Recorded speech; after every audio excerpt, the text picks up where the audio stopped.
Assalamualaikum. I hope all of you are good. I am your biology teacher और बच्चों आज हम 9th class के चैप्टर नंबर 1 से स्टार्ट लेंगे और उसका नाम है इंट्रोडक्शन टू बायोलॉजी। चैप्टर का स्टार्ट करने से पहले हमें पता होना चाहिए कि साइंस क्या है। Science is derive from the Latin word scientia, जिसका मतलब होता है नॉलेज। यानी साइंस का मतलब क्या है? नॉलेज। कैसा नॉलेज? किस टाइप का नॉलेज? इसके लिए हम साइंस की डेफिनेशन देखते हैं। Science is the study in which observations are made, यानी एक ऐसा नॉलेज जिसमें सबसे पहले क्या होगा? ऑब्जर्वेशंस बनाई जाएंगी। ऑब्जर्वेशंस कैसे बनती हैं? 5 सेंसेस को यूज करके, किसी चीज को देख के, उसको स्मेल करके, टच करके, फील करके हम ऑब्जर्वेशंस बनाते हैं। फिर क्या होता है? फिर उन ऑब्जर्वेशंस पे हम एक्सपेरिमेंट्स करते हैं। Experiments are done and then from experiments conclusions are drawn. और कंक्लूजन कैसा होना चाहिए? रिजल्ट कैसा होना चाहिए? वो होता है लॉजिक। लॉजिकल से मुराद क्या है? कि ऐसा रिजल्ट या ऐसा नॉलेज जिसे हमारा माइंड तस्लीम करे, कोई ऐसी बात जिसे हमारा माइंड भी एक्सेप्ट कर सके। हर बात को, हर इंफॉर्मेशन को हम साइंस के पॉइंट ऑफ व्यू से नहीं देख सकते। जैसे हमारे आसपास कुछ बातें कॉमन हैं, जैसे कौवा बोले तो मेहमान आता है, या रास्ते में अगर काली बिल्ली ने रास्ता काट लिया तो, या शीशा टूट गया तो कुछ बुरा होगा। तो ये सारी सुपरस्टिशंस हैं, वहम है। ऐसी बात को, ऐसे नॉलेज को हम साइंटिस्ट ऑब्जर्वेशन बना रहे हैं, फिर एक्सपेरिमेंट कर रहे हैं, फिर लॉजिकल उससे रिजल्ट निकालेंगे। सब क्यों कर रहे हैं? इसका एक ही पर्पस है, टू अंडरस्टैंड द नेचर। ठीक है, नेचर को अंडरस्टैंड करने के लिए ऑब्जर्वेशंस, एक्सपेरिमेंट्स और रिजल्ट निकाले जाते हैं। उसके बाद जो हमारी नेक्स्ट इसमें जो बात डिस्कस की गई है वो ये है कि एंशियंट टाइम में, पुराने जमाने में साइंस की एज सच ब्रांचेस नहीं थी जैसे आज डिस्कस होती हैं, या जैसे आज हम डिफरेंट ब्रांचेस देखते हैं। वो क्यों? क्योंकि शुरू में नॉलेज बहुत कम था। ठीक है, तो उसे एक ही जगह पे सारा समराइज किया हुआ था। लेकिन आज क्या है? आज साइंस का नॉलेज बहुत ज्यादा ब्रॉड हो चुका है। तो इसीलिए साइंटिस्ट ने अपनी आसानी के लिए साइंटिफिक नॉलेज को डिफरेंट ब्रांचेस में शिफ्ट कर दिया। जिस तरह उसमें मेन क्या है? फिजिक्स, केमिस्ट्री और बायोलॉजी, ये साइंस की मेन ब्रांचेस हैं। लिविंग ऑर्गेनिज्म के बारे में जितनी भी इंफॉर्मेशन होती है, जितना हम उसका स्ट्रक्चर पढ़ते हैं, उसका हैबिटेट पढ़ते हैं, उसके फंक्शंस पढ़े हैं, वो सारा किस में आता है? बायोलॉजी में आता है। इसी तरह अगर आप केमिकल्स को पढ़े हो, केमिकल की आपस में इंटरेक्शंस पढ़े हो, तो वो सारा कुछ केमिस्ट्री में आ जाता है। सो हमारा जो मेन कंसर्न है वो बायो से है, तो हम इसी को आगे फर्दर कंटिन्यू करेंगे। वर्ड बायोलॉजी जो है ये 2 ग्रीक वर्ड से डिराइव हुआ है, बायो और logos. Bio means life and logos mean reasoning या थॉट, यानी ऐसी तमाम इंफॉर्मेशन जो लिविंग ऑर्गेनिज्म से रिलेटेड हो, वो सारी बायोलॉजी की साइंस में हम इंक्लूड करते हैं। नेक्स्ट हम बायोलॉजी की डेफिनेशन देखें। Biology is the scientific study of life. अगर आप इस डेफिनेशन में सिर्फ ये लिखते हो कि biology is the study of life, तो ये रॉन्ग है। क्यों? क्योंकि स्टडी कौन सी होनी चाहिए? साइंटिफिक। और साइंटिफिक से मुराद क्या है? कि जिस पर एक्सपेरिमेंट हो चुका हो, जिससे रिजल्ट्स निकल चुके हों, वो जो आपकी स्टडी है वो आपकी बायोलॉजी की डेफिनेशन में आएगी। नेक्स्ट आगे फर्दर बुक में कंटिन्यू करें तो लिखा हुआ है डिवीजन और branches of biology. Division and branches ये दोनों डिफरेंट टर्म्स हैं, ये एक टर्म नहीं है। जैसे हमने कहा कि सबसे पहले क्या है? साइंस। देन हमने साइंस को कैटेगराइज कर दिया बायोलॉजी में, केमिस्ट्री में, फिजिक्स में, तो हमने उसमें से लिया बायोलॉजी।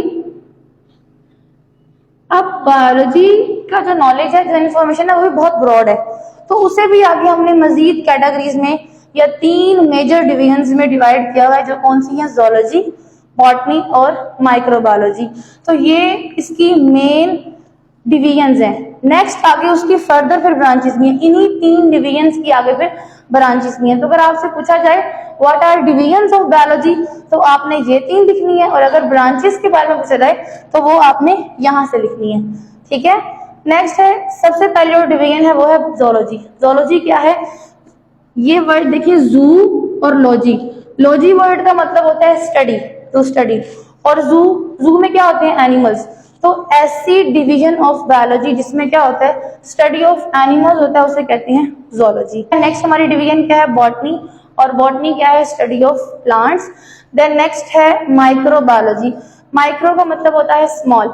सो ऐसी डिवीजन ऑफ बायोलॉजी जिसमें हम माइक्रो ऑर्गेनिजम्स को स्टडी करते हैं, ऐसे ऑर्गेनिजम्स जो हमें आम इंसानी आंख से नजर नहीं आते, जिनको देखने के लिए हमें माइक्रोस्कोप का यूज करना पड़ता है, उन्हें हम कहते हैं माइक्रो ऑर्गेनिजम्स। और उसमें कौन आते हैं, उसमें हमारे पास बैक्टीरिया और वायरस वगैरह इंक्लूड हैं। सो अगर हमने माइक्रो ऑर्गेनिज्म की स्टडी करना है तो हम किस डिवीजन के अंडर काम कर रहे हैं, that is microbiology. Then next हम ब्रांचेस की तरफ मूव करते हैं। The first branch is morphology. Word morph का मतलब होता है बच्चों फॉर्म यानी बनावट, या आप इसे कह सकते हो स्ट्रक्चर। तो अगर आप किसी लिविंग ऑर्गेनिज्म के स्ट्रक्चर या उसकी फॉर्म के बारे में स्टडी कर रहे हो तो वो किस ब्रांच में आता है, मॉर्फोलॉजी में। Morphology is the study of forms. Forms का मतलब क्या होता है, बनावट, and structure of living organism. अब बच्चों इसमें दो आगे मजीद टर्म्स हैं, एक है एक्सटर्नल मॉर्फोलॉजी और एक होती है इंटरनल मॉर्फोलॉजी।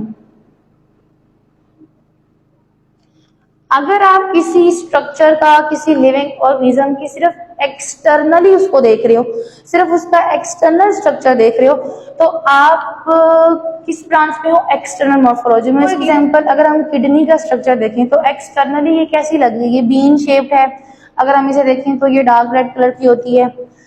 तो ये हम किस ब्रांच के अंडर काम कर रहे हैं, एक्सटर्नल मॉर्फोलॉजी। लेकिन अगर अभी मैं कहूं कि बच्चों अगर हम किडनी को लॉन्गिट्यूडनली अगर हम इसे कट करें तो इसके अंदर हमें कोन शेप्ड पिरामिड्स नजर आते हैं,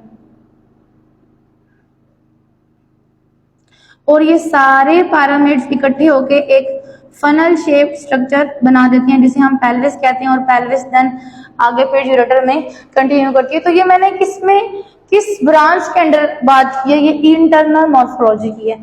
और इंटरनल मॉर्फोलॉजी का दूसरा नाम होता है बच्चों एनाटॉमी। एनाटॉमी और internal morphology is same thing, ये एक ही चीज है। तो यहाँ पे लिखा हुआ anatomy is the study of internal structure. For example हम स्टमक का स्ट्रक्चर देख रहे हैं, स्टमक क्या है, जे शेप्ड है, तो ये हम उसका एक्सटर्नल स्ट्रक्चर देख रहे हैं, तो ये आएगा एक्सटर्नल मॉर्फोलॉजी में। लेकिन अगर आपको स्टमक के इंटरनल स्ट्रक्चर के बारे में बताऊं तो उसमें क्या होता है कि उसमें कनेक्टिव टिश्यू की एक लेयर होती है, एक मस्कुलर लेयर होती है। तो ये बात एनाटॉमी में है, एनाटॉमी की है। इंटरनल स्ट्रक्चर का अगर जिक्र होगा तो वो एनाटॉमी है, और अगर आप एक्सटर्नल स्ट्रक्चर की बात करो तो वो मॉर्फोलॉजी है।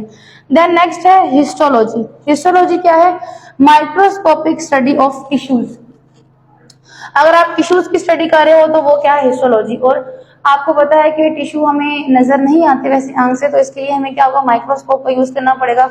सो इसीलिए आपने यहाँ पे सिर्फ स्टडी ऑफ टिश्यू नहीं लिखना, यहाँ पे आपने माइक्रोस्कोपिक स्टडी ऑफ टिश्यू लिखना है। तो ये आपकी डेफिनेशन कंप्लीट है। देन नेक्स्ट हमारी जो ब्रांच है वो है cell biology. As its name indicate, यहाँ पर सारी जो इन्फॉर्मेशन है, सारी बात जो है वो सेल के बारे में होगी। ठीक है, इसमें क्या है, इसमें हम सेल का स्ट्रक्चर पढ़ेंगे, सेल के फंक्शंस के बारे में पढ़ेंगे, सेल में ऑर्गेनाइज कौन कौन सी हैं, उनका नंबर क्या है, ज्यादा है कम है, ये सारी इन्फॉर्मेशन जो है वो सेल बायोलॉजी में आती है। फॉर एग्जाम्पल जैसा कि एक ऑर्गेनेली होती है क्लोरोप्लास्ट, वो प्लांट्स के सेल में होती है लेकिन एनिमल्स के सेल में नहीं होती। वाई? क्योंकि जो क्लोरोप्लास्ट है वो उसका रोल होता है फोटोसिंथेसिस में, और प्लांट्स फोटोसिंथेसिस करते हैं और एनिमल्स नहीं करते। सो प्लांट्स में उसका रोल है इसलिए वो प्रेजेंट है, और एनिमल में उसका कोई रोल नहीं है इसलिए वो प्रेजेंट नहीं है। इनके लास्ट में लिखा हुआ है कि इसमें हम सेल डिवीजन को भी कंसीडर करते हैं। सेल डिवीजन क्या होती है, जब सेल 1 से 2 में डिवाइड हो जाता है तो इसे कहते हैं सेल डिवीजन। अब ये दो तरह से होती है, माइटोसिस भी होती है और मियोसिस भी होती है। ये सारी डिटेल आप लोग चैप्टर नंबर 5 में पढ़ोगे, लेकिन यहाँ बताने का मकसद ये है कि सेल डिवीजन जो है वो भी सेल बायोलॉजी के अंडर ही आती है। The last branch is physiology. Physiology में क्या होता है, study of function of different living organism. आप लिविंग ऑर्गेनिज्म चाहे वो ह्यूमंस हैं या कोई एनिमल्स हैं, अगर आप उसके जो स्ट्रक्चर्स हैं उनको कलेक्टिवली अगर आप उनका फंक्शन देखें